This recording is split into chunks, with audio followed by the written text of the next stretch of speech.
Huckelberry and his staff for being willing to come here today and answer the questions that we have. I don't know all of you, but this is Mr. Huckelberry and this is Martin Willett, the Deputy County Administrator. And Mr. Huckelberry is our County Administrator, as many of you know. And then on the panel asking questions, one of my staff members, Cheryl Lamona, is going to be asking questions. Brad Johns, who is a consultant and a citizen, is going to be asking questions, and Jennifer Coyle, my Chief of Staff, is going to be asking questions. We ask everyone to check now and make sure your cell phones are off. And if people want to have discussion or conversation, we ask that you take it outside because it's really hard to hear, and we want to get through this as quickly as possible because we have a lot of questions. And we will be doing, Mr. Huckelberry was kind enough to prepare a written copy of the answers to the questions that we provided to him. We may have some follow-up questions to those, but he's also going to post it online. So we're going to have a lot of detail and a lot of information. We may not go into as very in-depth on some of the questions, but he's got very detailed answers. We don't want to spend 30 minutes on one question. And we will be taking one break. Is it at 10:15? At 10:15, so that you can go out and stretch your legs. So we'll go ahead and right now, and we can go ahead and get started with the questioning. And Jennifer Coyle will be beginning. Okay, thank you, Supervisor Miller. Mr. Huckelberry, we're going to start to talk about the general fund. You estimate that we're going to have approximately a $44 million balance at the end of this fiscal year. Can you please talk a little bit about the general fund? Where do the monies come from? Is this money that is left over that the departments do not spend for the fiscal year? Thank you. Yes, thank you, Supervisor Miller and Jennifer. What I have my budget staff here and our finance director and probably our deputy county administrators, and sitting to my left is Chief Deputy Martin Willett, and Mr. Willett is kind of the philosophy and the one who constructs much of the structure of the budget and how we basically do this process. And so that budget obviously is a fairly thick document. Here's the budget annotated with a few tabs, as you can see. And it is a process that basically starts about 8 months from the date back when we adopt a budget, and by law we have to adopt a budget that's balanced on June 30th of the end of the fiscal year before that. And so we really start this budget process way back in November, and there's a budget schedule that's published and sent to everybody, and anybody can basically follow along that process. And most of it now is interactive on the web, and so we post memos and discussion papers and policy issues on the web on the budget from time to time. So with that background, we can kind of talk about the general fund. The general fund is really the major funding component of the county. It's like any general fund, whether you be a city or town. It is, in fact, the backbone of the budget. And in our particular case, major revenue sources for our general fund. And our general fund funds things that are just kind of general operations of the county. Anything from county administration to the sheriff to the county assessor to the recorder, the treasurer, the county attorney. There's a number of departments or agencies that are in the general fund, and those agencies are basically providing general services throughout the county. In the particular revenue sources that support the general fund are primarily property tax, and primarily what we call the primary property tax.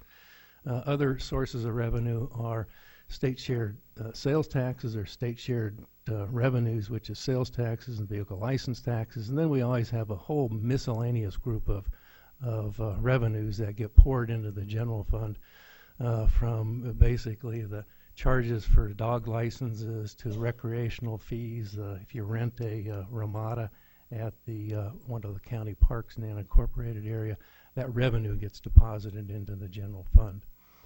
In the particular question, the $44 million ending fund balance is really a summation of what was budgeted and planned for last year, plus what was not spent during the year that rolls into that ending fund balance. And so we start back out with this $44 million that then gets reappropriated by the board and every year. Because one of the questions talked about, you know, what happens with the general funds at the end of the year, or departments that underspend their budget. Well, it all basically rolls back into the general fund and increases the fund balance for reappropriation. So it is something that is the structure of just how it's budgeted, and I think every local government does it the same way, whether you're a city or town. Each of the municipalities in Arizona have even in the county have a general fund, and so they're just structured differently, and they have different major revenue sources. Thank you. One of your recommended allocations for the ending balance is to spend $15 million of this balance to the contract payment to the Arizona Board of Regents on behalf of the University of Arizona Medical Center South Campus. Can you please summarize this contract and our relationship with this hospital? And has this $15 million already been spent earlier this fiscal year? The allocation that's made by the board annually to support what is now called, and it started out as a support payment years ago to the University of Arizona Medical Center South Campus is its current name, but it was a county hospital, Keno Community Hospital, that had been operated by the county since inception, starting in about 1977, moved into that new facility. With the advent of access or the Medicare program in Arizona in about 1982 or 3, basically county hospitals became obsolete. And county hospital at Keno had struggled for years with regard to financial viability and was a model that was not sustainable. So in 2003 and 4, the county leased the hospital to then what was called University Physicians, Inc., which is the physicians arm of the University of Arizona College of Medicine. Then there's been an evolution to where the teaching hospitals, which is University Medical Center, but it's now called the University Campus, was merged in a two teaching hospital system with the University of Arizona. And over time, the county's payments have actually dropped to support this function. The last time the county operated Keno Community Hospital was in 2003, as we said, and we lost $36 million in doing that and provided very little medical services. The $15 million is a reduction in payments that have been as high as annually as $25 million. I expect those payments to continue. A new advent that has occurred just in the last 2 to 3 years with this money is that it is now paid to the Arizona Board of Regents that basically supports the College of Medicine. When Arizona had its fiscal crisis begin in, say, 2007 and 8, one of the things that Access did is they cut out the payments that they were making to the federal government for graduate medical education. And so therefore they then deprived the teaching hospitals of these revenues, because in the Centers for Medicare and Medicaid, anything that's basically transferred to the federal governments for the graduate medical education program comes back 3 to 1. And so our $15 million now gets sent to the Access program, that gets sent to the federal government, that then gets sent back through the Board of Regents to support the teaching program at the College of Medicine, and it comes back as $45 million. We have a very detailed memorandum that's attached to the materials that will be in the webpage that talks about, the whole history and justification of the county continuing to support this particular function. Thank you, Mr. Huckelberry. I guess we want to go on to the next question. Or do we want to go around, have each of you ask a question from the various categories, or do we want to continue down? I think Brad should go to his first question. We're going to jump around a little bit just to make sure that we cover all the various categories. Okay, well, so the area now to touch on is primary property tax, and the first question was, in trying to understand the difference between the real property tax and the personal property tax, and how are they differentiated and how are they reflected in the budget? Yes, there's several categories, and we've actually included a primer here with regard to primary property tax, secondary property tax, real property taxes, personal property taxes, and then delinquent taxes, because there's probably a dozen categories of property tax revenues. The primary property tax is that you see on your tax bill. It says primary levy, and it's set each year, the rate set by the board that yields the levy.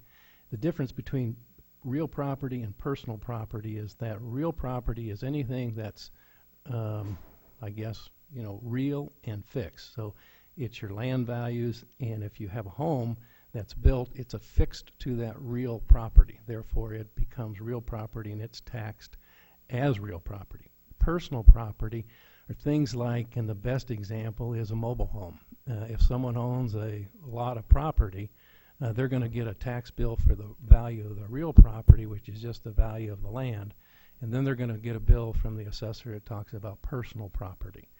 And the primary difference is that real property usually under normal conditions appreciates. And the difference with personal property is it's depreciated, and it's depreciated in accordance to tax schedules, the IRS, and so it always drops in value. Sometimes it drops in value rapidly. In Arizona, there's been a great number of personal property tax exemptions adopted for business, and so today I think the first $100,000 in value of equipment with regard to a business is not taxed as personal property. So the best example is it's fixed to real property or it's not. In businesses, it could be your copier, it could be your computers. The biggest class probably out there is mobile homes, and that's personal property.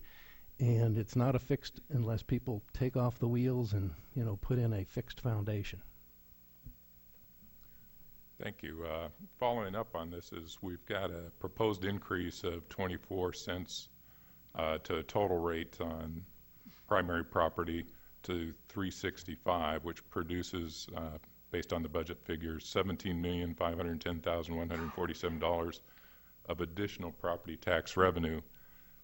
That's being allocated in a number of different places, one of which is $4 million for the deficit in the general fund. Can you kind of give us an overview of what happened to generate this deficit? Yeah. There's in the general fund, and the base budget is basically all of last year's expenses and what occurs to increase those expenses during the year. And what we've simply done is matched, and you have to match the revenues to the expenses. In the case of the general fund, we've had expenses increase that are pretty normal. Retirement, health insurance, number of areas. In addition to that, when we talk about the tax base, it's contracted over the years. And so while it looks like there's a $17 million increase because of that, if you take the tax base that's dropped by 8% and you compare total primary property tax receipts last year to this year, it's only $500,000 more. And so effectively we're operating the general fund on about the same as we operated last year, but it's a little more, $500,000. This $4 million deficit, and that's just a figment of how we budget. And so what we do is we add up the fiscal cost or expenses of every county department or agency that's in the general fund. We add all those up, and then we add up the revenues. And if there's an imbalance between the two, and in this case the revenues were lower than the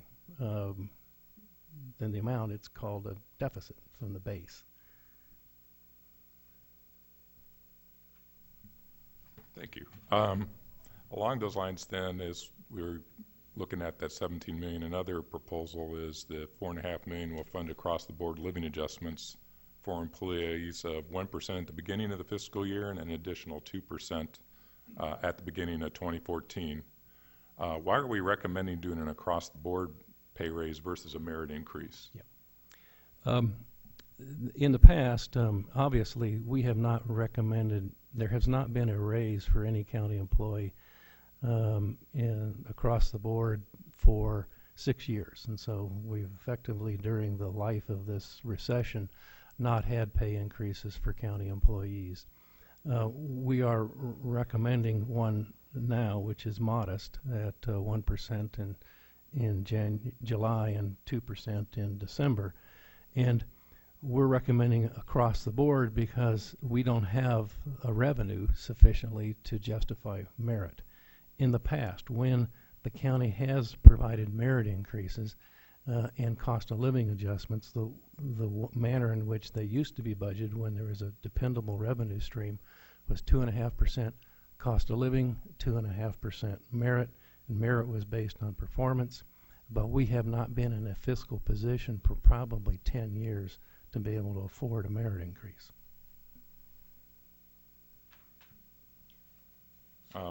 Are unclassified employees, elected officials, and the county administrator eligible for this cost of living adjustment?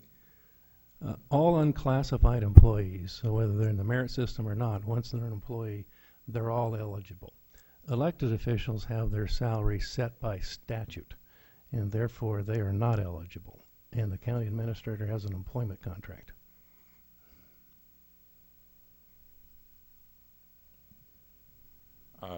Have we considered the mandatory contribution for the Arizona State Retirement Plan increases from 11.14% to 11.54% effective July 1st, 2013, in essence cutting in half the proposed 1% increase? Yes, it is in fact fact of life that employees' share of their pension costs are going up, but in addition to that, the county share of the pension cost is going up. So we're picking up our half, and it's just a normal practice to have employees pick up their half. It's this particular increase, and this is the normal employee retirement program. There are other increases that are occurring that in other retirement plans. There's 4 different retirement plans, and this is the one that has the least increase in it, but it has the most county employees covered. Thank you. And kind of one more thought on the cost of living adjustment before we move on is, as we look out, and I realize it's not in this year's document, but do we see future cost of living adjustments in the next fiscal year? We budget in this particular environment 1 year at a time, and my guess is that it's going to be difficult to have a cost of living adjustment next year because in our economic forecasting and our economic models, we forecast that the tax base will continue to shrink simply because it lags the real world economy and how it's structured. The tax base that went down 8% that we're structuring this year's budget on is based on last year's values.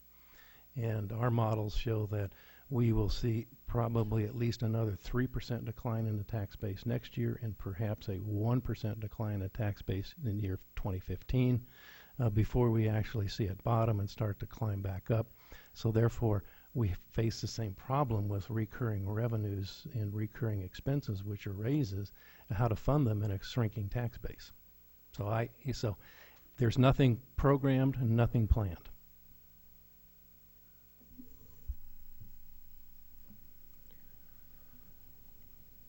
Reviewing this budget document, we've allocated $5 million for the preservation and rehabilitation of the county roads. Last year, the county found $20 million for road work, while in Green Valley, you recently stated that there was $5 million for road work in this year's $1.2 billion budget. How can the county ignore perhaps its most important function of providing safety and infrastructure and one of our largest investments with less than 0.5% of the budget going towards road maintenance? The allocations that are to the Department of Transportation are made based on historical funding of transportation functions in Pima County, and I think every particular city or town. The county, because of the sweeps that came from the state legislature to take HERF money away from the Department of Transportation, which are significant. Give an example, the sweep that occurred in the legislature last year in 2012, the Department of Transportation's budget that they get from the HERF revenue funds, vehicle license tax, is $44 million. A sweep was almost $8 million. And so that is a direct reduction of what's available to actually make improvements to roads. That's almost an 18% reduction. And so it's like telling a department that you're going to take 18% of the revenues but fix the roads. And so our biggest problem is that. And that's why we've actually supplemented the Department of Transportation's budget with general funds. And we've only been doing that 2 or 3 years since the sweeps have actually occurred. And so I think we all agree that state of the roads are not at all adequate, but they aren't going to match. And the issue will be is, yes, you can probably put more money in the Department of Transportation, but the collective decision of the board is where do you take that money from? And that's an issue. Mr. Huckelberry, I'd like to follow up on that. That particular year was one of the worst years for sweeps. Prior years were in the $4 million range, and I think I added it up, and it was about $38 million since 2002 that has been swept. However, we've been getting in anywhere between 35 to 45 million per year. Could you please explain where that money goes, paying debt, that kind of thing? And I did ask for an actual document that shows exactly what we're going to be spending on road repairs versus salaries, et cetera, next year, and I do hope to get that soon to be able to give that to the public. Thank you. Yes, the sweeps have varied over time. Over the last 10 years, there's been $39.2 million swept, and if you then look at region-wide, that probably is over $100 million because a lot of people drive on city streets or Ore Valley streets or Marana streets, and they're all suffering except those that are built brand new streets from developers. We will, and the amount of money that historically goes for, and we've got the answer in this material, has been just that capital money. In the last year, the previous year, we actually took, and one of the suggestions that the board had made previously was take some of the excess general fund balance and put it into streets, and that's where 10 million of last year's 20 came from. And then we put 5 in last year from the general fund on top of that recurring, and 5 from the HERF fund balance. We will continue to do that. Right now, what's in the budget, the $5 million, and the answer here is that because there continues to be these sweeps and they haven't been fully restored, and they're still significant, they're $4 or $5 million.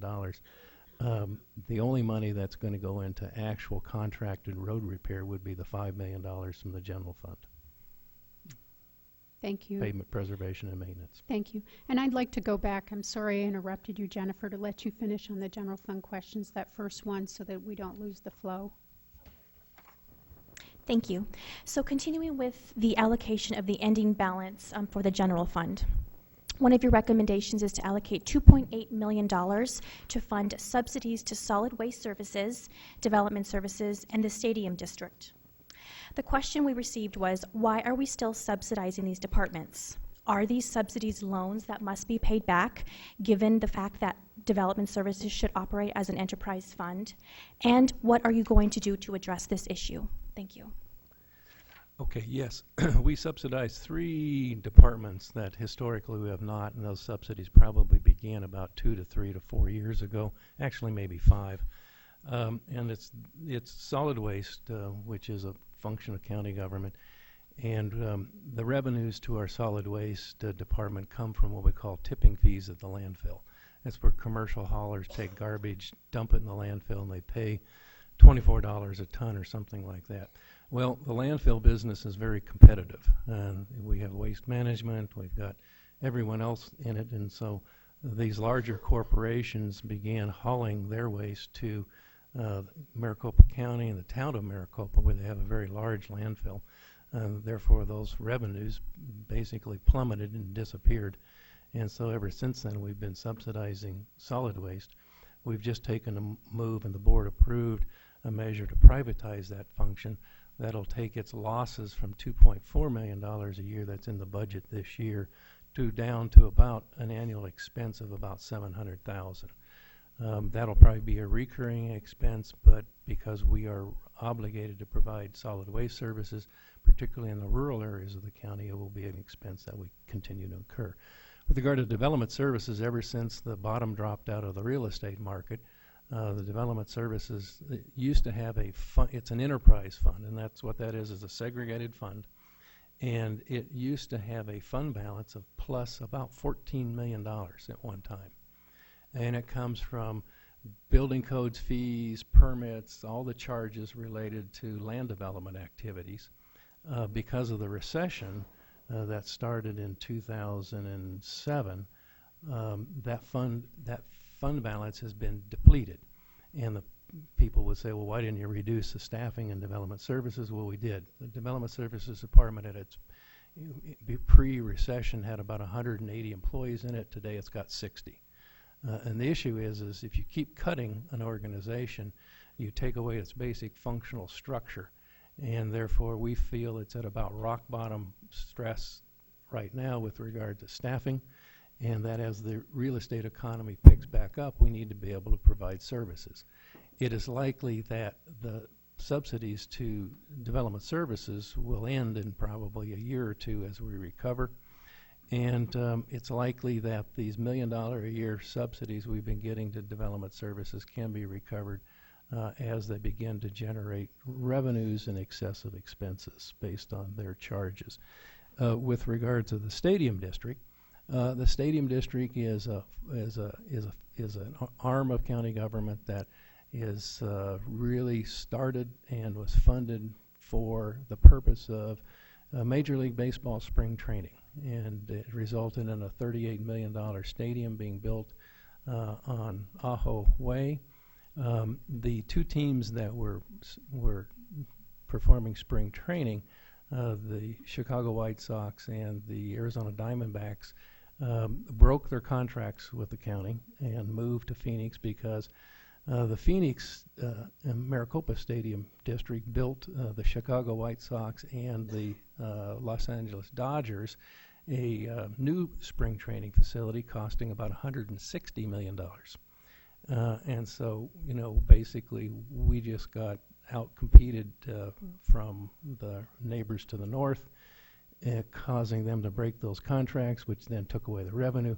So we're left with an asset that we've got to reposition. And so we've been in repositioning mode for about the last 3 years. The spring training revenues that came out of those two teams is about $1.5 million a year. And so that just disappeared in 1 year. So we've been subsidizing the stadium district at about $1.5 million a year. Probably will continue to do so until we can find other uses.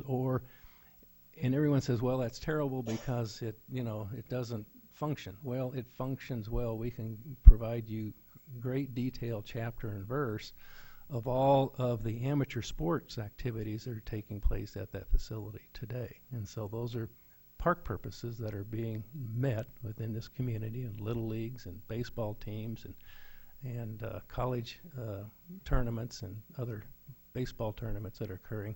And as you know, we've repositioned the north fields to soccer and soccer complex based on, again, trying to reposition, diversify the utilizations. The miscellaneous revenue that used to go into the stadium district was less than $70,000 when we started the repositioning. We now have those annual revenues up to about $800,000. So we've gone from $70,000 to $800,000. Will we ever get away from subsidizing the stadium district? Not until the debt's paid off, and the debt will be paid off in another 5 years for the stadium. Just, Mr. Huckelberry, a follow-up question to that. What was the termination amount that we got from the White Sox when they left, the total amount? The only team that actually provided us a termination payment was the White Sox. They paid us $5 million. And our friends, the Colorado Rockies and Arizona Diamondbacks, left scot-free. Something that has basically made me say that I don't think I'll ever support Major League Baseball spring training in Tucson again. Follow-up question to that would be, why didn't we have a termination clause with the penalties in our contract with them? And I see other contracts just as an example, the Department of Homeland Security, there were no intergovernmental agreements in place before we started building, so people can back out with no penalty. Are we looking at that in our procurement department to make sure that we have termination clauses in these contracts and it doesn't get put back on the backs of the Pima County taxpayers when people back out of these contracts? We did have contracts with the Arizona Diamondbacks. We didn't have a contract with the Rockies because that was the city of Tucson. And our contract said there had to be at least 2 teams with the Rockies, not the Rockies, with the Diamondbacks spring training in Tucson. What happened is our friends in the Colorado Rockies terminated their agreement with the city of Tucson that then left it below the threshold of 2 teams, and therefore they were able to basically walk away from their agreement. And so we have, you know, basically, and I think the one issue is that in dealing with local governments, we usually have in the past dealt with the fact that we're all going to work on good faith and everybody's going to do what they say they're going to do. We have now learned a lesson with regard to the new courthouse and the utilization of the Peacock facility, so we won't be doing any more agreements without contracts. Go ahead, Jennifer. Moving off the ending balance slightly, but sticking with the general fund, there's some recommended general fund support this upcoming fiscal year for the Health Department and Pima Animal Care Center. Can you talk a little bit about that and how that might be different than the subsidies? Thank you. Yes. Pima Animal Care is operated by the county. The county does regional services again, and we provide animal care services for the city of Tucson, South Tucson, Oro Valley, Marana, Sahuarita, and the total cost of that operation. And last year, in the last budget discussion, we made a promise that we'd go in and look in the details of each of those budgets to actually kind of right-size them, because we had a concern that we were getting cross-subsidy. In other words, kids' immunization subsidizing animal care because they're a unit. The health department is, you know, public health, and so it ranges from services that are sexually transmitted diseases to childhood immunizations to animal care, rabies prevention. And so we have now segregated in this year's budget the animal care budget so you can actually see what it looks like. The subsidy that comes from the county is really the amount of money that's transferred to operate the department at its level, less intergovernmental revenues, which are charges that come from to the county, to the municipalities, less licensing fees. The $12 you pay to license your dog or pet typically only covers, my guess, is about half of the cost. And so the rest of that cost is subsidized by the county general fund, and that's why the amount has actually kind of gone up, and will stay up until we raise licensing fees, and that's always a long debated item that requires board action. Are you finished with yours? Okay, I guess we'll move on to Cheryl with your questions. So back to everybody's favorite subject, the roads. Perhaps for the benefit of our constituents, would you be so kind as to explain some of the acronyms that they're hearing today, like HERF, VLT, RTA, TIF, Urban HERF, kind of just generically how they're allocated and which ones can be spent on repairs versus capacity improvements? Yeah. There's several, including transportation impact fees, and they get confused, and they each have their own restrictions. HERF, Highway User Revenue Funds. It's an aggregate of all taxation related to transportation. The biggest, well, not the biggest, it's actually, yeah, it's probably the biggest single component, is your 19-cent gas tax that goes into it statewide. Taxes on tires, lubricants, oils, vehicle license tax is a component of that you pay, goes into HERF. And that's the traditional, long-standing method of how Arizona has financed its transportation improvements. HERF has been statutorily in place since about 1977, and it has been changed over time from a revenue base, but only changed as their incremental gas tax increases adopted by the legislature. Those funds are collected statewide. 50% of the total goes to the state to maintain their streets and highways. 30% of that fund goes to cities and towns to maintain all of their streets and highways, and 20%, the smallest component, goes to counties to maintain their streets and highways. Among counties, the 20% is further divided by 50% unincorporated population and 50% origin of fuel sales within the county as opposed to the total fuel sales in the state. So it's a complicated formula. All the money is spent on transportation, and it's spent on, you know, in our budget. You can go to line item in transportation. You can see how much personnel services they expend. You can see what they spend on consultants, what they spend on purchasing equipment, maintenance, repairs, all of the things associated with it. So it's allocated to that purpose. Vehicle license tax is another source, and a portion of that goes to transportation. A portion of it goes to the general fund, and the general fund of every county in Arizona, and the same thing with every city and town. And it can, again, be spent on transportation, and it's spent typically on such things as, you know, in our case, we have transportation bonds, so debt service, and that's about $17 million a year. But a portion of that, and another portion that people don't realize, is about $5 million of those total funds a year go to support transit operations that were transferred by the county to the RTA, and that's a maintenance of effort. When you get into the Regional Transportation Authority, it's a relatively new entity created by election and statute, funded by election in 2006. It's a half-cent excise tax that basically goes into transportation for regional services. They have adopted an expenditure plan. The money that they collect can only be spent on the highways that are listed on that plan, and then about 27% of those revenues are spent on transit expansion or transit operations. Most of those transit operations are in the city of Tucson.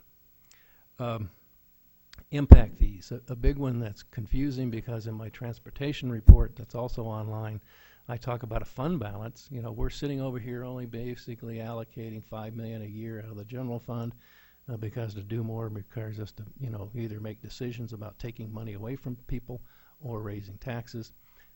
In the transportation impact fees, they are fees charged to developers on typically a per house basis that are used for offsetting the impacts of new traffic on roadways caused by growth. They run about $5,300, I think, a unit now. In other words, if you're a single-family residential unit, you pay $5,300 impact fee. In that account is a fund balance of $38 million. And it can't be spent on anything but transportation capacity improvements, and that's a fancy word for widening. You can only spend it to widen roads, and so that's why it's kind of sitting there. It'll be used, but it can't be used for maintenance, and that's usually a sore point. Urban HERF. Urban HERF is another variation of HERF statutes that got put in place when the two main urban areas in Arizona, Maricopa and Pima, were undergoing significant urban transportation problems. So out of that HERF, the legislature created another subcategory called Urban HERF and gave 75% of the money to Maricopa County cities and towns in Maricopa County and 25% to Pima.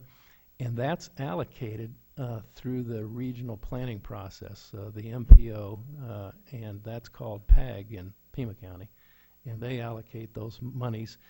Pima County gets some sometimes, and city gets some sometimes, and other communities, Marana and Oro Valley, get some from time to time.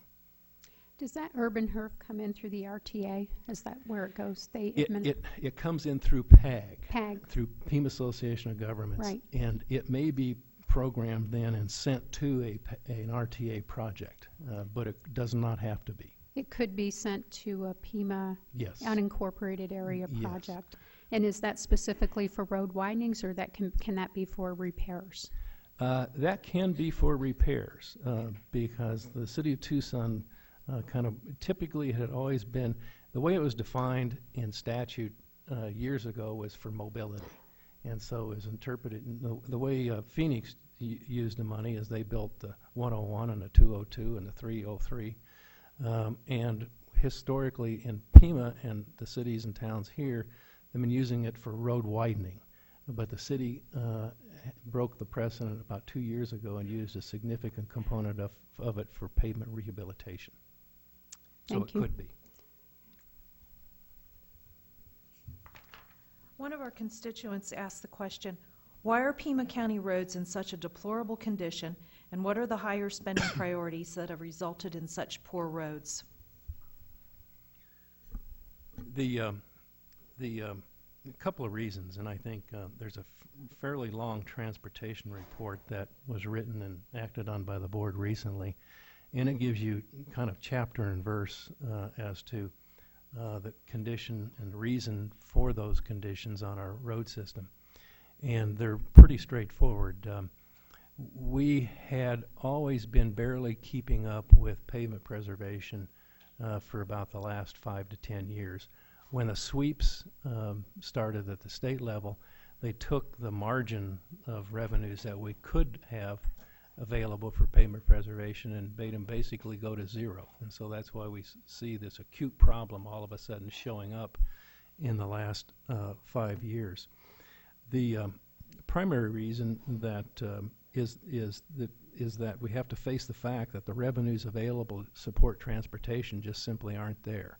The last time the gas tax was raised in Arizona was in 1991, and the price of fuel, when you went to the gas station in 91 and filled up, you paid 77 cents a gallon on average, and you had an 18-cent gas tax. Well, today, if you went and filled up, you pay an average of $3.41, and you still have an 18-cent gas tax. On top of that, the vehicle fuel efficiency, many of us have transitioned from our Tahoes to our Priuses, and if you've done that, you've basically tripled the fuel efficiency of your vehicle, so you get more vehicle miles of travel on the roads. That actually makes them worse, but you're paying 1/3 less in gas taxes to maintain those roads. On top of that, if you think of the gas tax increase in 91 and you said, well, how many dollars are available what's the value of that dollar today? Well, it's 50 cents. It's been basically inflated to half its value. So there's really the problem. Sure, we could probably find more money to put in it, but that's a collective decision of the board, and that means basically they're going to have to take some money away from somebody to put more money in transportation.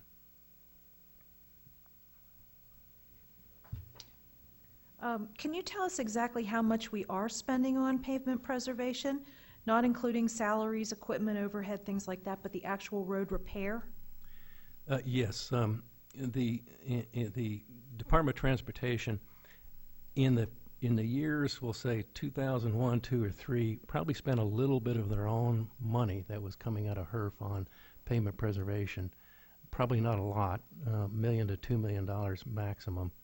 Then it basically dropped off as the sweeps began to become acute.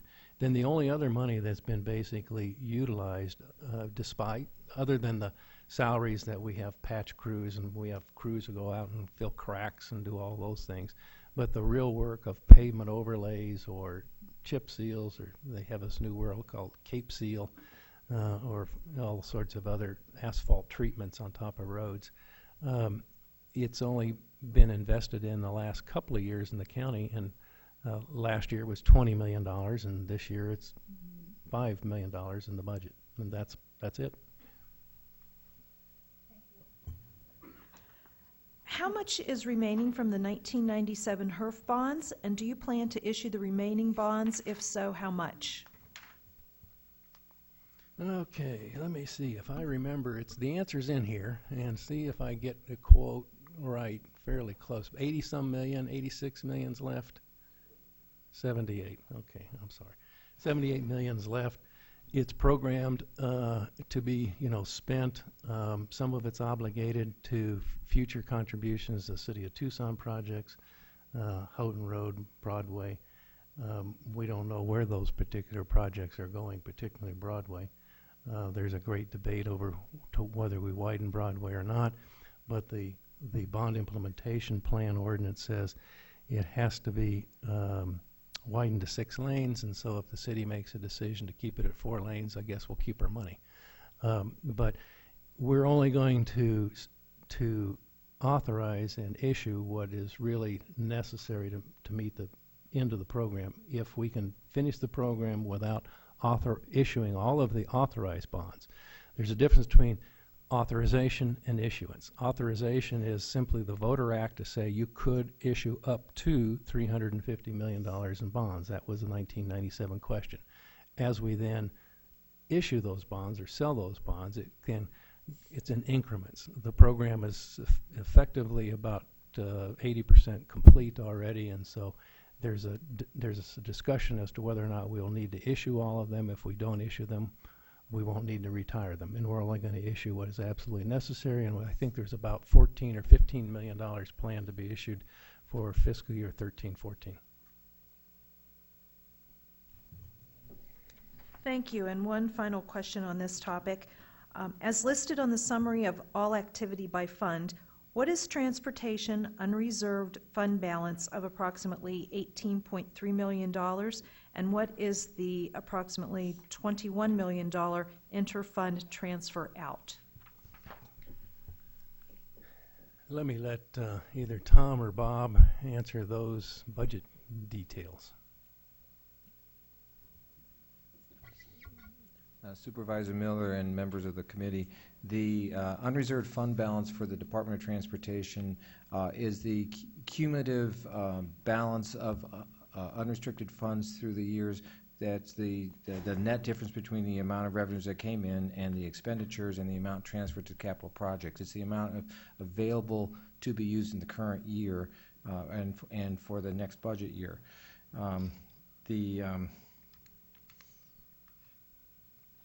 Excuse me just a second. The transfers out, the principal transfers out is $17.5 million for debt service. There's a $5 million transfer in from the general fund, and then $5 million. That $5 million is then transferred into the pavement preservation program and the capital projects. But the balance of it is primarily the payment for the debt service for the existing HERF debt.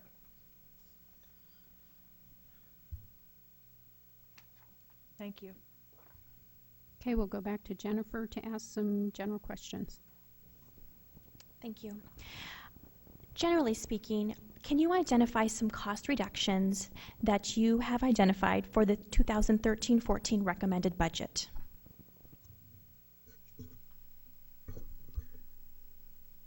The indication that in the budget message that I've given to the board is that this is a maintenance of effort budget, which simply means continuing programs as is and not continuing to further reduce programs.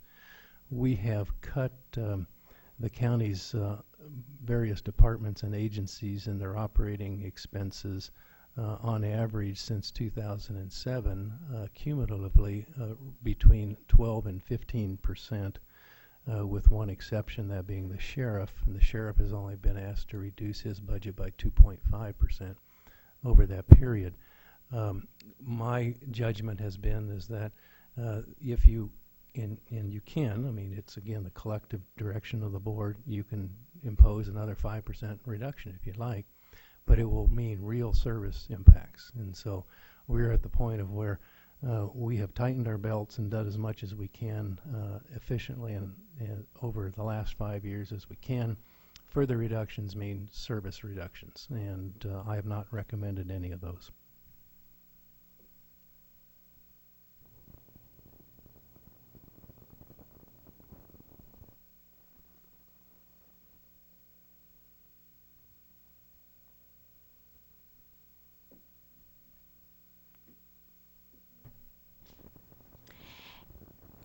We saw frequently the object name non-medical consultants in the expenditure items for various departments. The total amount for this budget year is almost $27 million for non-medical consultants. Can you tell us a little bit about that expenditure? I will let budget staff review it, but the general object code is basically a code that just can be in various departments, various different consultants. For example, in the Department of Transportation, it may be for consultants or contracts for people to actually design road improvements, flood control district, same thing. So each department, we'd have to go drill down below that item to find out exactly what was planned with regard to those non-medical contracts or consultants.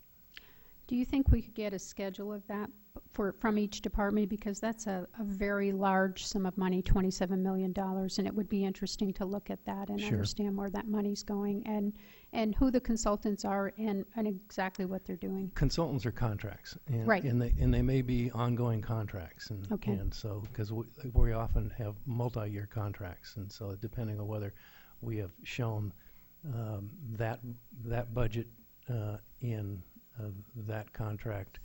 And the best example is, we have an ongoing medical services contract for provision of health care for inmates and the jail, and that shows up in not budgeted in the sheriff's budget, but budgeted in what we call some of our indigent health contracts. Okay, if we can get what those contracts are. Thank you. What is the process for budgeting, and does the county use zero-based budgeting, or do any individual departments use zero-based budgeting? The budget is basically a line item budget that is reviewed each year.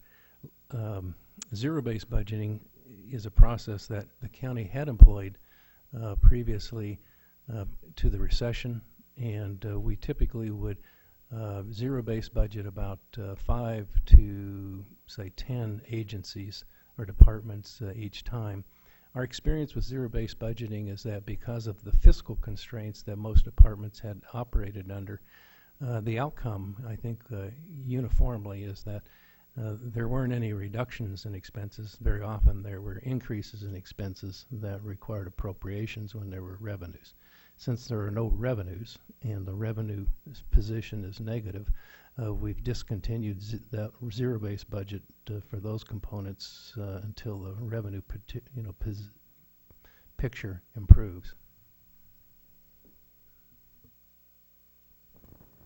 Thank you. Does the county fund Humane Borders or Planned Parenthood? If so, why, and where are these items in the budget?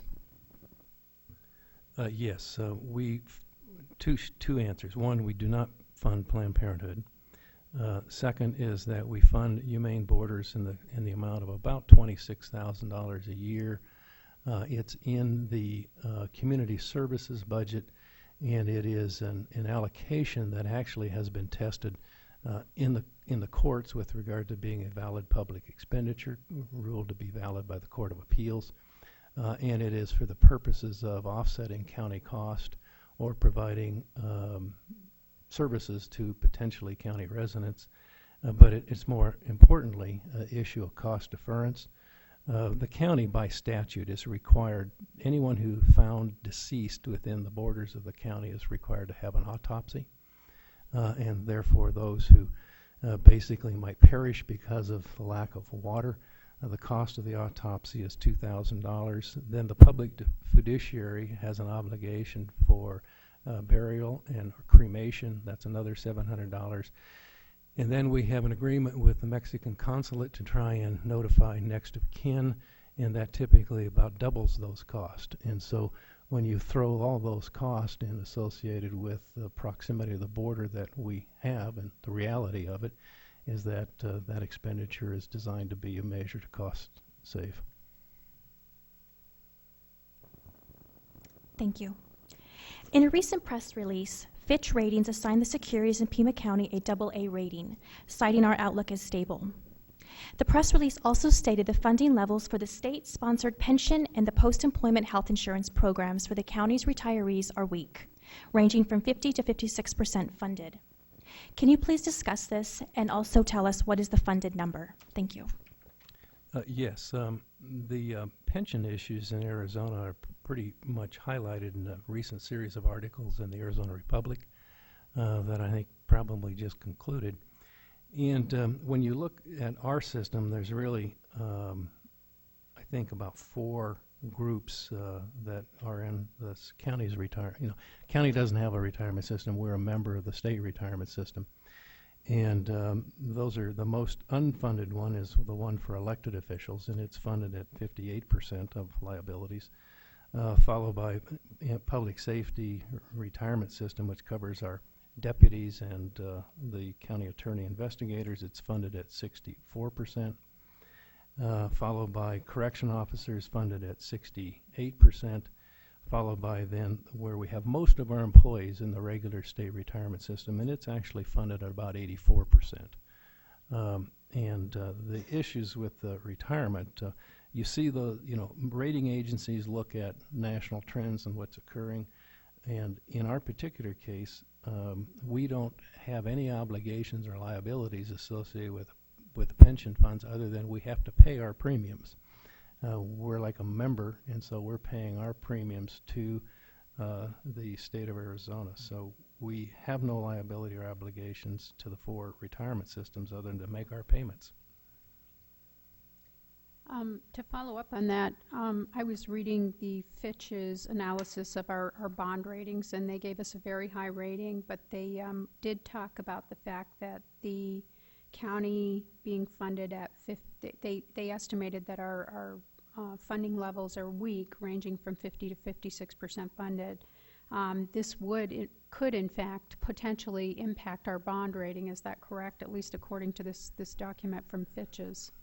If Supervisor Miller, if it does, it's going to affect every bond rating and every agency in every county in the state.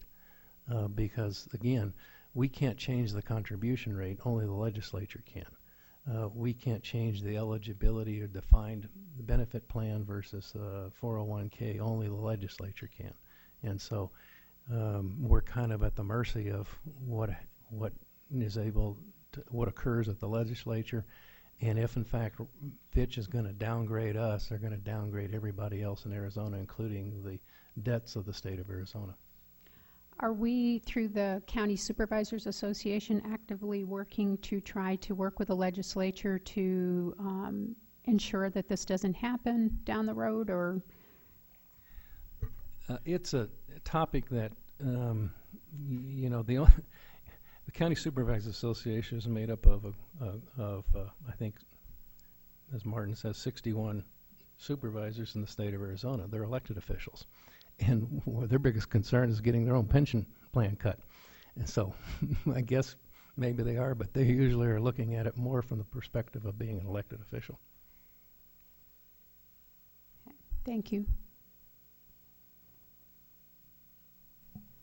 Moving on to the subject of general budget schedules, looking at the summary of all activities, there's an account called Other Special Revenue that has a $80,936,000 approximate figure, and $57 million in interfund transfers. What is that, and what are the dynamics that are taking place in that account? Let me let either Tom or Bob talk about that one. You got a question number? Yeah. That is it's under number, it's on page 5, and it's Okay. under item 5, and it's budget schedules, and it's A, 5A, Okay. Is it your 5A or our 5A? R5A. Okay. So we've got to It's go on page 15 of the other 15, handout. Okay.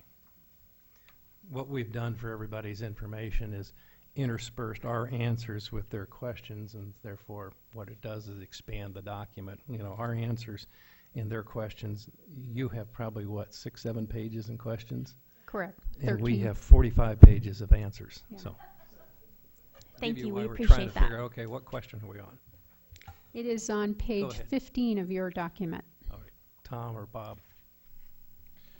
Supervisor Miller, the other special revenue funds consist of 7 or 8 different departments. The county has the general fund, has enterprise funds, and special revenue funds. Of course, the largest special revenue funds are ones like transportation. And on Schedule A of the budget schedules, it lists all the various special revenue funds, such as the library district and the transportation and flood control district. But then there's a lot of other ones left over that are grouped as other special revenues. They include, there's a list of them on page, is it? On page 429 of the budget book. Actually, page 1-15 is the first one. Yeah, we've got the detail that you provided here. I don't think we need to go into. So it's just a summary of 8 or 9 different departments all grouped together in the Schedule D in the budget book. It shows all the different transfers in and out for those, and each one of them is identified as to what they're for.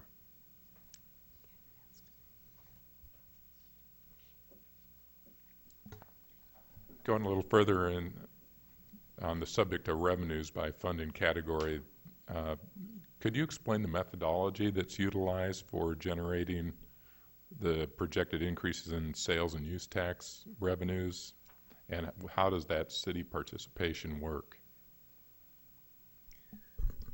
Sales and use taxes, let me try that. We actually operate off of the forecast that's developed by the Department of Revenue. They annually come and do an economic model and say, well, this is what we believe the sales tax will be and all of those state shared revenues. So they give us a forecast. Well, then we have a unit within our finance department that also does the forecast, and that's where we come. That's our unit that does the economic modeling of the tax base and the property tax. And so we're using, a combination of their forecast and our forecast, and typically our forecast is, 1 year's ours is more conservative than theirs, and the next year it's not. So it is what it is. It's a forecast of probable economic activity, and it has proven to be relatively accurate. And I think if you were to line up our forecast and their forecast, that we probably hit the mark more than they have. But it's just, it's almost like what we call voodoo. It's economic modeling. And I think the city participation, what that is a number of revenues come from dollars transferred from cities for services provided by the county, whether it's various things. And so those revenues as they come in are called city participation.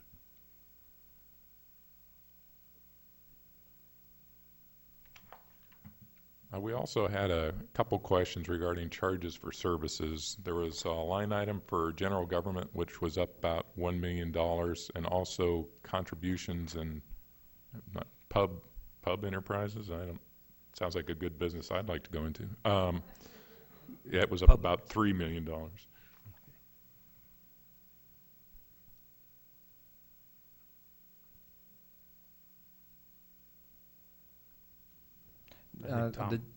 The general governmental charges for services went up by about $772,000 from the excuse me, it's just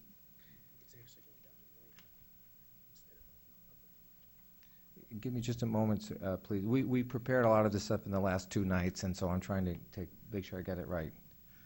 I'll try to find it. We just got your schedule this morning when we walked into the room, so I'll try flipping through to find it as well.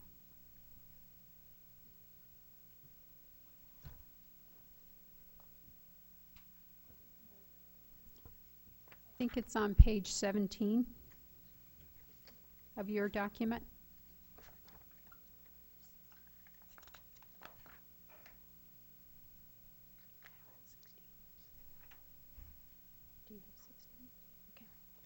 It's It's on page 16, sorry. Okay, what the general government, general government revenues represents are charges for services that range across a variety of departments and just don't fit in the other categories. They can include various fees charged by the clerk of the Superior Court, the Forensic Science Center, the Justice Courts. Additionally, we do charge the Regional Flood Control District for its property tax assessment and collections every year to help reimburse the county for the cost of that. In regards to the contributions for public enterprises, I think it's more commonly known as administrative overhead. I think that's what most people know it is. What it is that the Pima County uses a central cost allocation plan to recover indirect costs associated with providing basically central services and other services like geographic information services that are more or less county-wide. So we have what we call a plan, which is a forecast that we use to try to distribute money based on various drivers and trying to distribute those costs to various parts of the county. The reason why basically we've gone up about $3 million this year is because we changed the way that we are handling our geographic information system costs.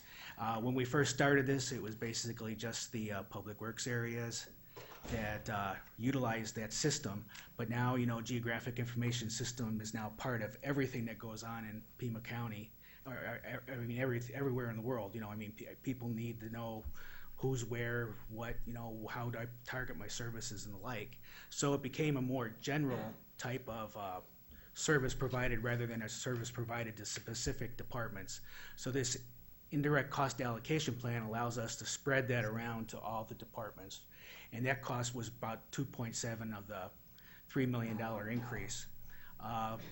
So that's basically the reason for the increase this year. And just as a follow-up, that 2.7 million increase represented a decrease in the direct charges. All it was a shifting of how we charged it to departments. Instead of a direct charge, we charged it as an overhead charge. So although it went up 2.7, it really is it's only a $300,000 increase.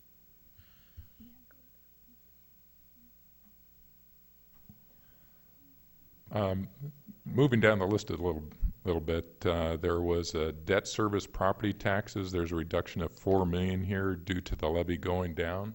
Just kind of questioning what's underlying that. The levy rate was held constant at 78 cents, and the tax base declining, perhaps the 8% results in this $4 million less cost. And what we've been able to do is structure our debt payments so that we're within that $4 million cost, so we don't have to levy the tax to pay debt service.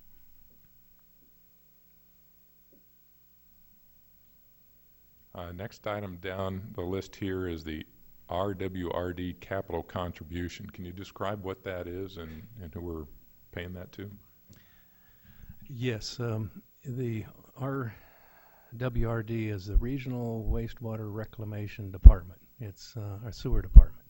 And what it is capital contributions are things that when a new development is put in the ground and they build a public sewer system, the value of that public sewer system, all the underground pipes and the rest are conveyed to the county by the developer, and it's called a capital contribution. And it basically goes into the total assets of the department and appropriately depreciated. Next item down the list here is actually the fleet services charges. They're going up. Can you understand or explain what the driver is behind that? Yes. Typically, fleet service charges are like charges related to the best example is the IRS calculates a per mileage rate that you get to take off of your income taxes if you drive your car for business purposes. The fleet services charges are those charges on a per mile basis that are expected to recover the capital depreciation, operating and maintenance cost of the vehicle itself, so essentially the fleet. And they're going up this amount of money because they're always calculated in arrears. In other words, they're calculated for the prior year to the next year. And what you're seeing here is the significant increase in fuel cost that have incurred. We're not immune to those increases in cost. We have to pay them just like everybody else.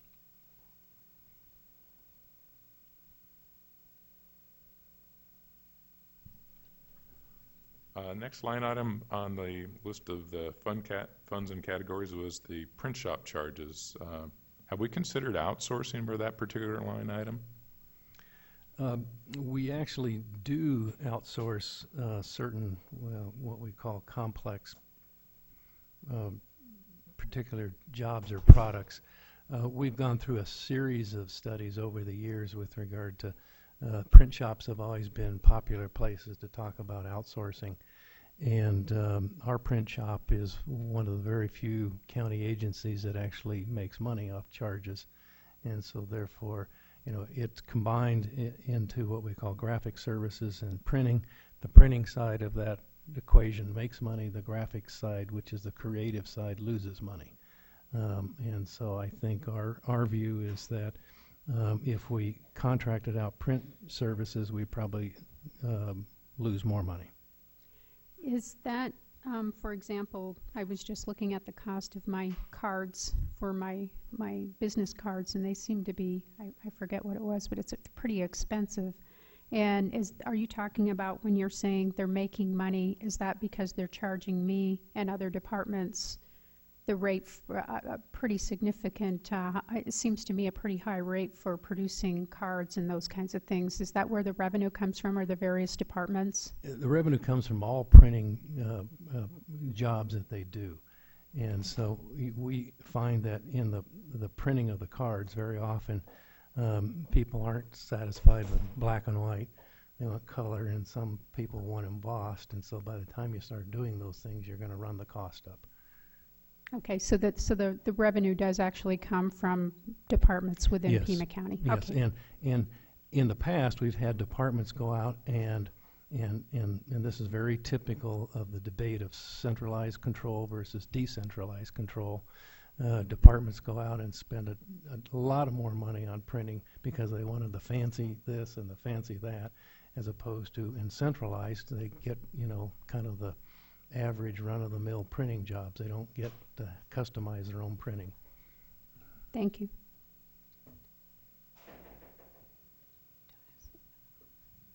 One more question in that general category relates to telecommunications charges. Can you describe what those are and what's the driver behind them going up? Yes, telecommunication charges are kind of a new thing, but not really that new. It's been around for 10, 15 years, but as everybody knows, the age of the computer is here to probably stay, and so the port charges are these charges on a per port basis to connect into a network and get all the services associated with the network and the servers and the backups and all of those things. And there are more ports because in the particular case, the county is transitioning from the traditional kind of what we call analog phone system to voice over internet, which actually saves money, but you require another port. So you're simply taking your phone connection jack out and putting in a port, and so that's the primary reason the port charges are going up. And just the simple cost that we're also implementing a wireless communication system, and we typically recover all of those costs through these telecommunication charges. Ports and wireless are the factors related to the increase. Very good, thank you. Moving on to the questions on the general fund, basically these fall into the category of what are they, and can you help us understand the drivers? The first one is the Rural Metro Radio Loan. Yes, back in the bond issue of 2004, the voters approved interoperable public safety communication system, of which will go live in 2014. And part of that system was to get all of the first responders, whether it be fire agencies, police agencies, all on the same communication system, such that they can communicate independently during normal course of business, but during emergency that requires interoperable communication, it's a fairly easy, simple task. In the case of all of the participating agencies, they are public entities, except for one, Rural Metro. Rural Metro is a private for-profit corporation. We are buying the radio communication system for all of the other public safety agencies that are public, Tucson Police Department, Tucson Fire Department, Oro Valley Police Department, the fire departments that are wanting to participate that are districts. We could not buy and spend public money for a private for-profit corporation. Therefore, they had to buy the equipment. They've agreed to buy the equipment. Effectively, what we've done is leased it to them, so they're paying that back, and that's why it's called a loan. Could have been just as well called a lease.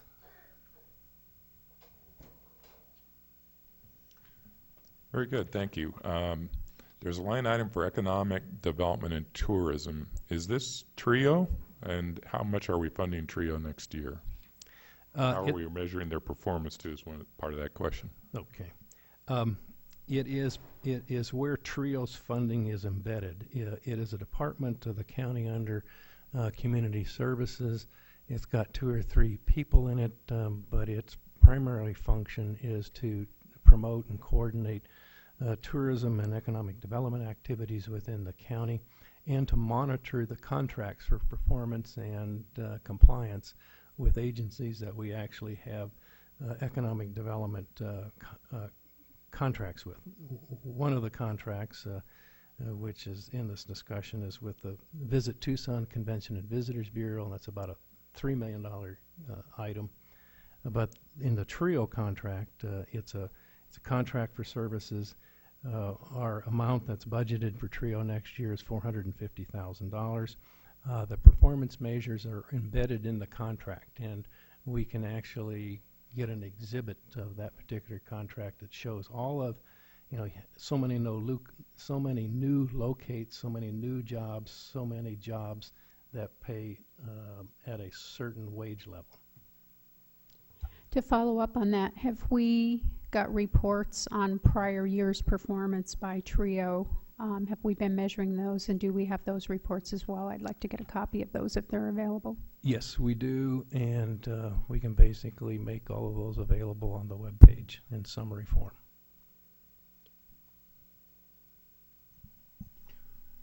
There's also a question regarding Joe Snell's role on the newly formed Chamber of Commerce in Telluride, Colorado. Do we know how many hours he's contracted to work for Pima County? And how does this out-of-state position affect that commitment? And is Pima County going to be responsible for his travel expenses to Colorado? We don't have any, obviously, information regarding Joe Snell and any outside employment that he may have.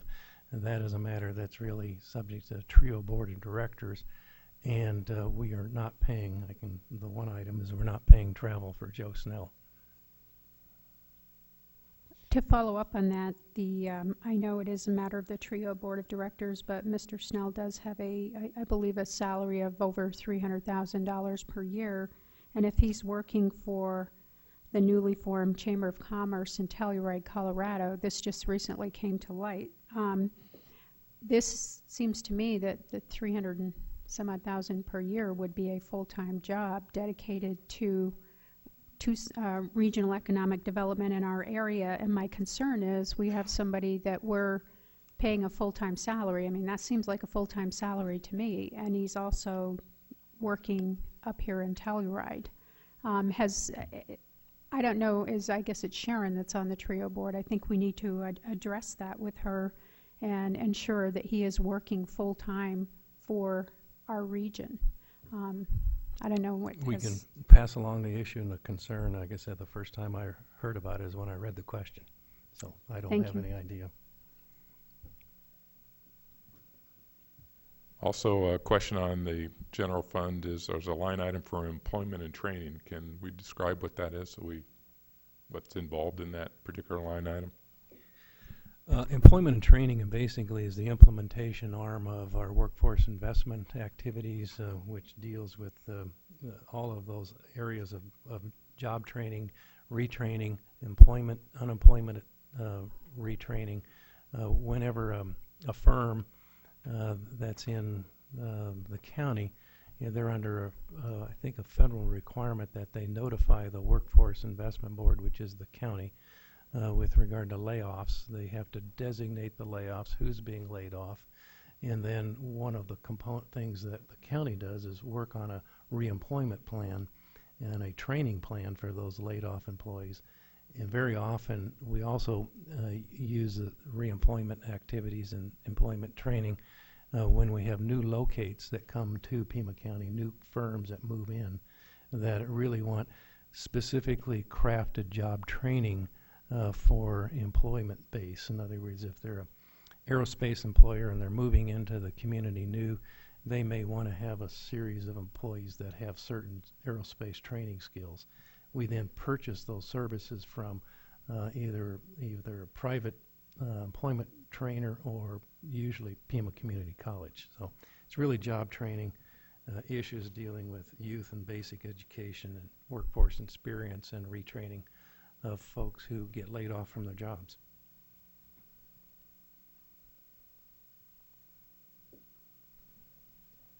A similar question regarding the item called Improvement Districts Formation Fund. Can we have a description of what that is? It's a fund that's set aside, hasn't been used a great deal, but it's trying to pay the front-end cost of improvement districts for people in certain areas who want to improve. Typically, most improvement districts in Pima County have been for roadway improvements. And so we have groups of individuals who will want to make a roadway improvement, and they do it through an improvement district, and there's a real strict statutory process for actually creating improvement districts, and they require usually a little bit of upfront funding to get that established, and then that upfront funding is reimbursed through property tax levies against the property owners. The last improvement district that we've done was one that was called Access Improvement for Hayhook Ranch. It's a kind of a rural community that was out in the southwest that had their access cut off by the Tohono O'odham Indian Nation and had to ultimately get another public access point or they couldn't get access to their property. Thank you.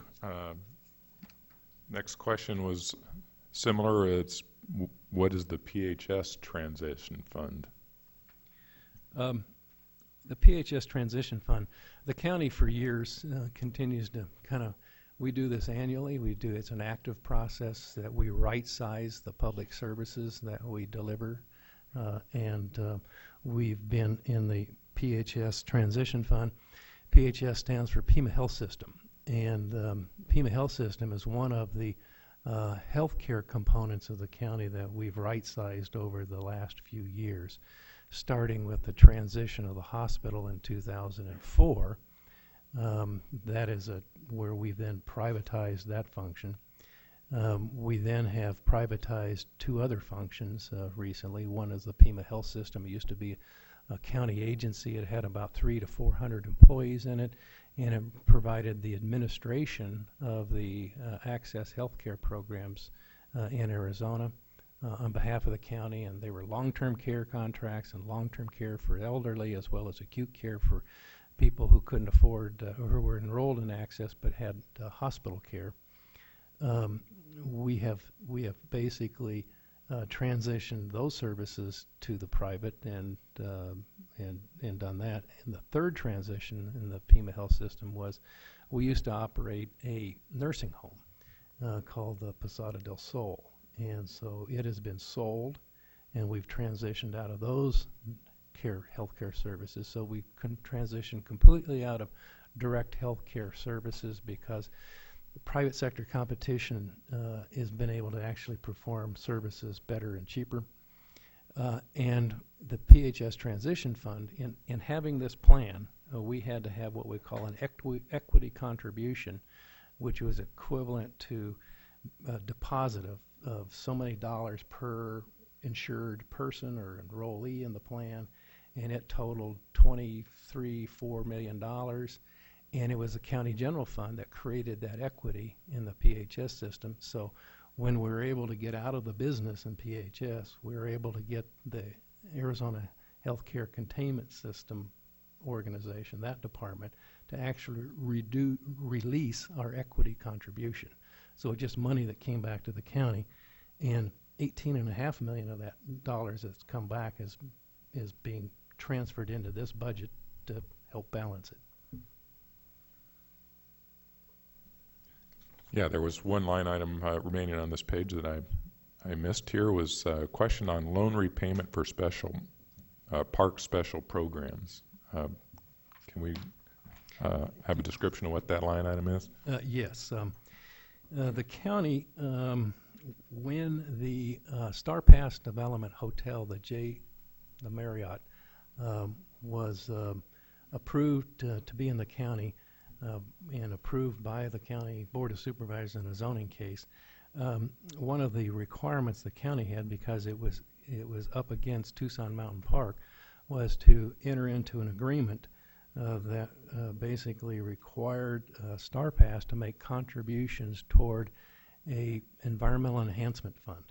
And that environmental enhancement fund comes from the 2% of the sales or bed tax that had been basically, if it was in the city, they'd have a 2% sales tax. This was 2% of the equivalent transactions put in that fund, split with the developer over a 10-year period at different ratios, and so it is a pot of money that's come in to the county for the purposes of, and it specifies, environmental enhancement or expansion of Tucson Mountain Park or open space acquisitions in the vicinity of Tucson Mountain Park. We then used $1.6 million of that money to actually purchase the Sweetwater Preserve, which is another large open space property on the west side.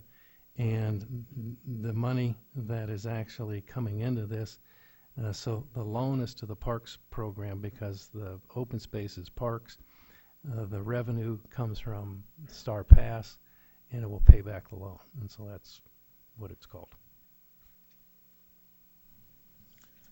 Thank you. Moving on to the next page of questions, there is a question on the IT Enhancement Fund capital project. Can we have a description of what that might be? Yes. What it is our IT organization, like any, has gone through a huge and continues to go through a transition for modernization and qualification, and therefore we've shrunk the staffing of that organization over the past few years, such that we've been able to create and because we know that IT investments are continuous. They're not as if you can make an IT investment in 1 year and 5 years later you don't have to do anything. You have to make these investments continuously.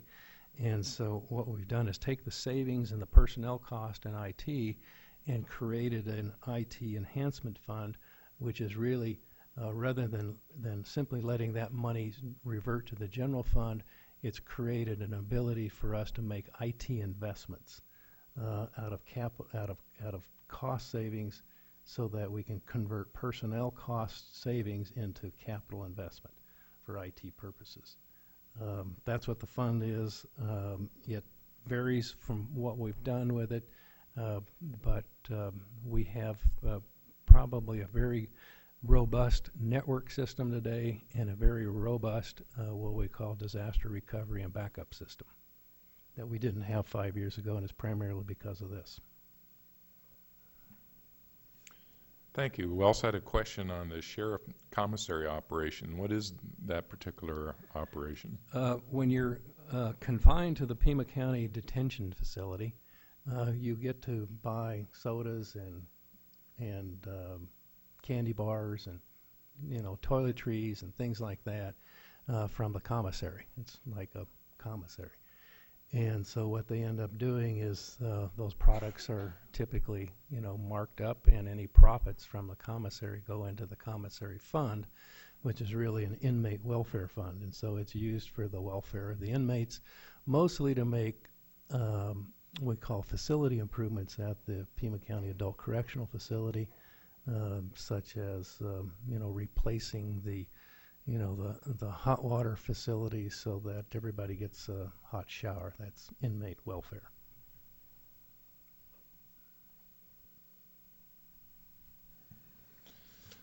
We've covered a number of these, but one that we haven't touched on is the stadium district. What is the total maintenance cost for this particular department? The stadium is about $2.7 million a year, so it is, and that's that's the maintenance cost associated with all of the fields and all the facilities that are associated with the Keno Sports Complex.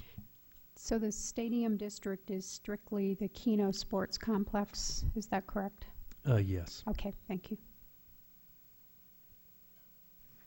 How much is the remaining debt service on that facility? You mentioned, I think it was 5 more years probably to pay it off. Yes, you got to remember when we first built the facility, it was $38 million, and that was in '98. And its debt today is about $12.5 million, or roughly, and it will be completely debt-free and retired in 5 years. So we paid off about 2/3 of the debt principal.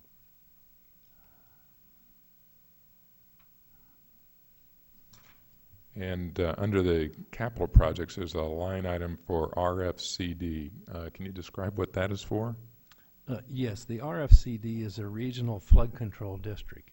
And the regional flood control district is the Board of Supervisors sits as the governing bodies for many things, including just generally the county itself, but then several special districts that have taxing power. And one of them is the library district, and one of them is the flood control district. So this is the flood control district.